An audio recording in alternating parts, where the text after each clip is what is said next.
मेरा सवाल, मैं थोड़ा सा अतीत में जाने की कोशिश करूंगा सर, कि जब मनोहर कांशीराम थे, मनोहर कांशीराम ने जो है बहुजन समाज पार्टी की स्थापना करी।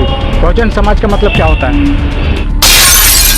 बहन जी बोलती हैं कि बहुजन हिताय सर्वजन सुखाय, इसका क्या मतलब होता है? सर्वजन का मतलब ये है कि जो सभी समाज में दबे कुचले लोग हैं, जो गरीब हैं, जिनके पास मकान नहीं है, जिनके पास रहने को खाना नहीं है, कपड़े नहीं है, जमीन जायदाद नहीं है, उनको सर्वजन बोलते हैं।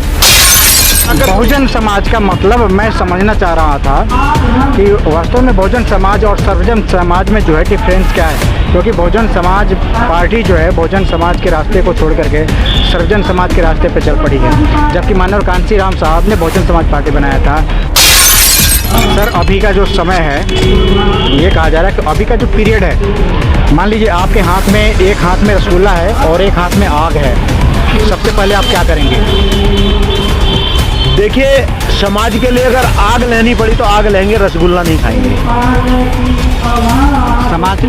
समाज का फायदा होना चाहिए ना, जो हम आग ले रहे हैं। जी, आज हमारी जो नेता है वो समाज के लिए लड़ रही हैं और उन्होंने जीवन दान अपने समाज के लिए दिया है और दे रही हैं।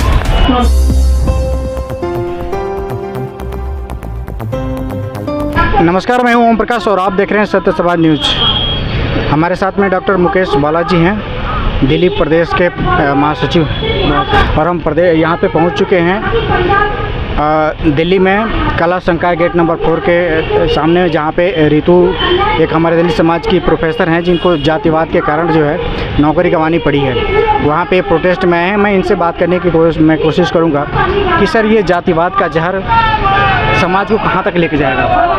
सर, ये जातिवाद का जो है, ये तो सदियों से चला आ रहा है, लेकिन पहले हमारे जो बुजुर्ग थे वो सहन कर लेते थे, लेकिन अब जो युवा पीढ़ी है, युवा पीढ़ी सहन नहीं कर पाएगी। ये मुंह तोड़ जवाब देती है, और मुंह तोड़ जवाब डॉक्टर रितु हैं प्रोफेसर, हम उनको हक दिलाकर रहेंगे हर कीमत पर। आप बहुजन समाज पार्टी के दिल्ली प्रदेश के जो है महासचिव हैं। यहाँ पे मैं देख रहा हूँ कि संगठन इतना बड़ा, देश की जो है तीसरी नंबर की पार्टी है बीएसपी, और यहाँ पे बहन को न्याय दिलाने के लिए मैं देखता हूँ कि लोग नदारद रहते हैं। मैं परमानेंट आता हूँ। ऐसा नहीं है, लोग बीएसपी के ही बैठे हुए हैं ज़्यादातर, और बाकी तो लोग आते हैं, शक्ल दिखा के चले जाते हैं। ये संघर्ष जितना भी है बहुजन समाज पार्टी कर रही है। बहुजन समाज पार्टी साथ में रही है, दलित के साथ हमेशा खड़ी रही है, हर संघर्ष में खड़ी रही है। जातिवाद हो या कोई भी चीज़ हो, किसी भी उसमें हो, जातिवाद से भी हट करके अगर किसी पर जाति दुश्मनी हो रही है या अगर किसी का, बहन जी की सरकार थी, बहन जी की सरकार में अगर जनरल का भी किसी आदमी पर, गरीब आदमी को सताया जा रहा था, तो उसको भी हक बहन जी ने दिलाने का काम किया था। बहुजन समाज पार्टी सब जन के लिए भी काम करती है, खासकर गरीबों के लिए काम करते हैं, गरीबों को हक दिलाने का काम करती है। डॉक्टर रितु की बात, हम इसके लिए एड़ी से चोटी तक संघर्ष करेंगे, दिन रात मेहनत करेंगे, लोगों को बताने का काम करेंगे और इनको हक दिलाने का। मैं थोड़ा सा हट के बात करने वाला हूँ सर, क्योंकि इलेक्शन आने वाला है 2024 का जो है, और यह इलेक्शन, ये बताया जा रहा है कि एक अहम इलेक्शन है, इसके बाद शायद इलेक्शन ना हो, ऐसा बोला जा रहा है कि 2024 के बाद जो है शायद इलेक्शन ना हो।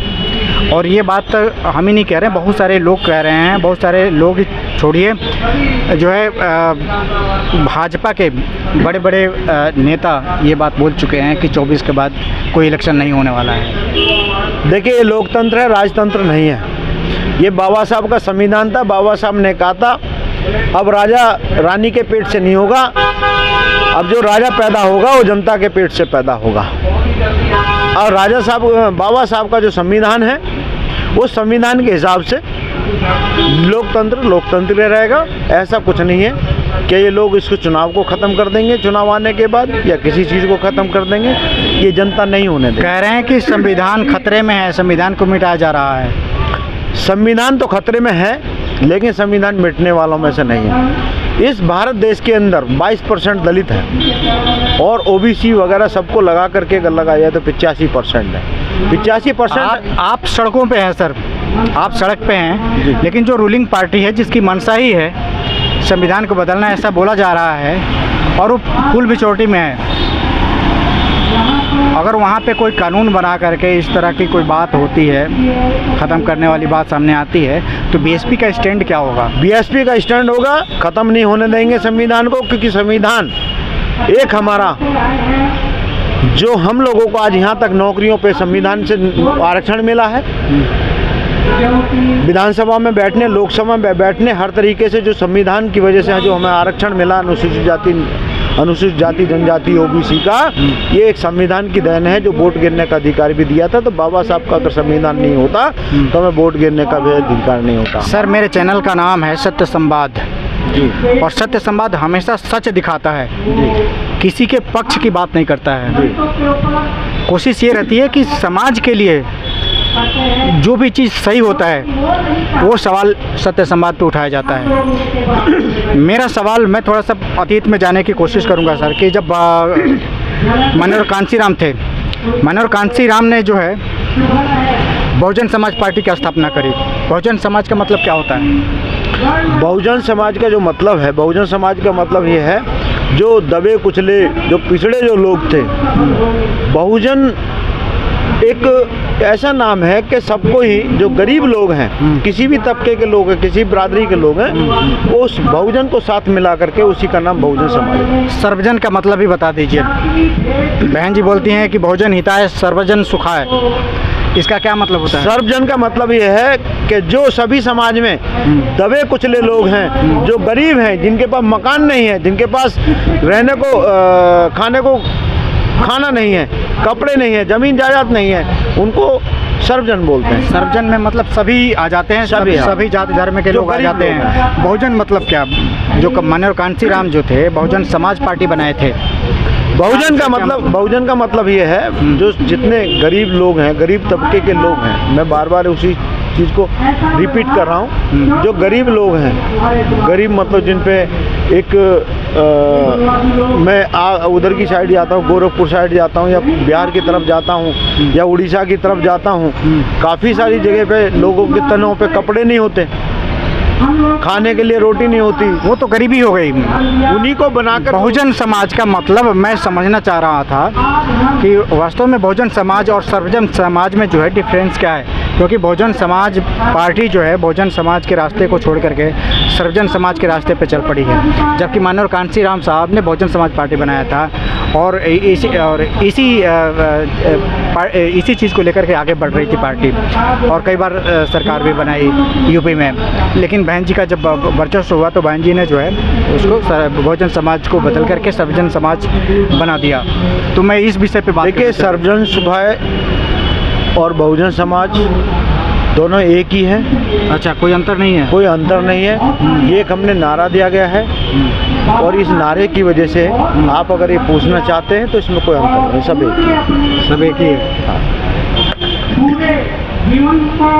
सर, 2024 का चुनाव आ रहा है, बहन जी का जो है किसी पार्टी से अभी तक अलाइन नहीं हुआ है, और यहाँ पे आप देख सकते हैं कि कोई एनडीए है, इंडिया है, थर्ड फ्रंट भी बन रहे हैं, सुनने में आ रहा है थर्ड फ्रंट भी बनने जा रहा है। बहन जी कहाँ खड़ी हैं? बहन जी कहाँ खड़ी हैं? देखिए, बहन जी आयरन लेडी हैं। हमारी जो बहन जी हैं वो किसी से डरने वाली नहीं है। जो निर्णय बहन जी लेती हैं वो बहन जी का निर्णय होता है। उस चीज़ पे मैं कोई जवाब नहीं दे पाऊँगा, क्योंकि जो लोग डरते हैं सत्ता से वो लोग गठबंधन करते हैं। बहन जी का जो सर देखिए, इधर आ जाइए। डरना और एक अपने कमियों को का एनालिसिस करना। अकेले दम पे बहन जी चुनाव लड़ करके सिंगल सीट लेके आई थी उत्तर प्रदेश में, जबकि 4 बार मुख्यमंत्री रही हैं।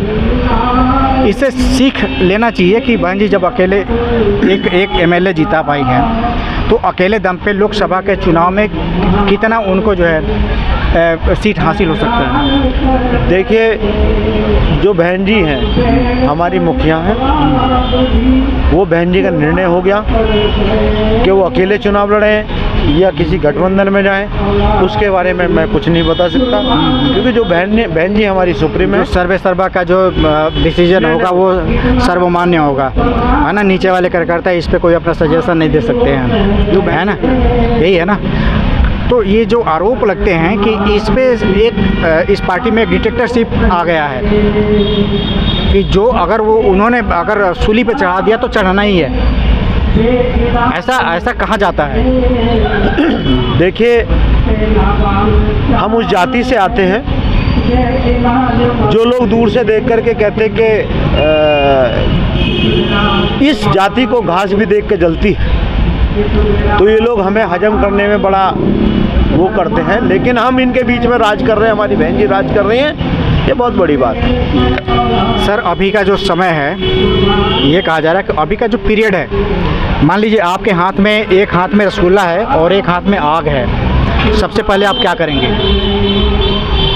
देखिए, समाज के लिए अगर आग लेनी पड़ी तो आग लेंगे, रसगुल्ला नहीं खाएंगे। समाज का फायदा होना चाहिए ना, जो हम आग ले रहे हैं। जी, आज हमारी जो नेता हैं वो समाज के लिए लड़ रही हैं और उन्होंने जीवन दान अपने समाज के लिए दिया है और दे रही हैं। ये एक होता है ना लॉजिक कि भाई दोनों हाथ में, एक हाथ में आग है, एक हाथ में लड्डू है, तो क्या करेंगे? तो आदमी सबसे पहले, एक ह्यूमन नेचर होता है कि सबसे पहले आग को फेंकता है, उसके बाद लड्डू पे ध्यान जाता है। तो ये समय जो है, क्या आपको नहीं लगता है कि ये जो समय है यह कहीं ना कहीं अलाइन करके चुनाव लड़ने का है? नहीं, वो जो बहन जी का निर्णय होगा उस चीज़ में। चलिए, बहुत बहुत धन्यवाद आपका, थैंक यू।